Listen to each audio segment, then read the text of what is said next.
নির্বাচনে অংশগ্রহণ করবেন, সেক্ষেত্রে আমাদেরকে নির্দেশনা দিয়েছেন আপনাদের পাশে।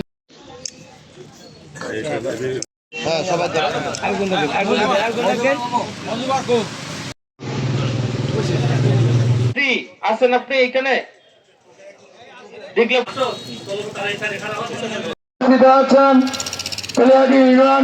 এক নং ওয়ার্ড শাখা বিএনপির সংগ্রামী কাউন্সিলর দলের সংগ্রামী সদস্য সচিব আমাদের মাঝে উপস্থিত হয়েছেন। তারেক রহমান সাহেবের পক্ষ থেকে এই মহান বিজয়ের দিবস উপলক্ষে আপনাদের জন্য এই সামান্য উপহার আমরা আপনাদের এই উপহার নিয়ে আপনাদের সামনে উপস্থিত হয়েছে।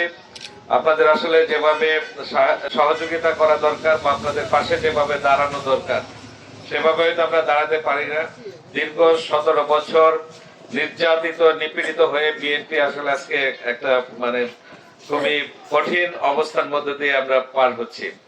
আমরা আশা করি যে আমাদের আগামী দিনে একটি সুষ্ঠু নির্বাচনের মাধ্যমে বাংলাদেশ জাতীয়তাবাদী দল যদি সরকার গঠন করে, তাহলে আমরা সকলে সম্মিলিতভাবে এই বাংলাদেশকে একটি সুন্দর রাষ্ট্র হিসেবে গড়ে তোলার জন্য, একটি সুন্দর সমৃদ্ধ দেশ হিসেবে গড়ে তোলার জন্য এবং সবাই যাতে সুখে শান্তিতে দেশটিতে থাকতে পারি সেই রকম একটি পরিবেশ তৈরি করার জন্য আমরা একত্রে কাজ করব।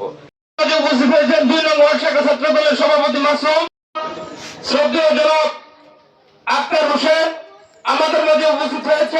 উপস্থিত বিএনপি যুব দল, ছাত্র দল, স্বেচ্ছাসেবক দল, মহিলা দল, শ্রমিক দল এবং শ্রীপুর উপজেলার প্রত্যন্ত অঞ্চলে যে আমার নেতা সবাইকে এই উপহারটা পৌঁছে দিয়েছে।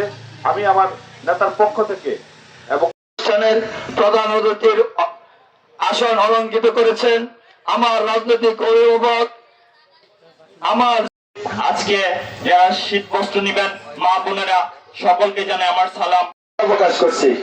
আমি দলের সংগ্রামী সদস্য সচিব আমাদের মাঝে উপস্থিত হয়েছেন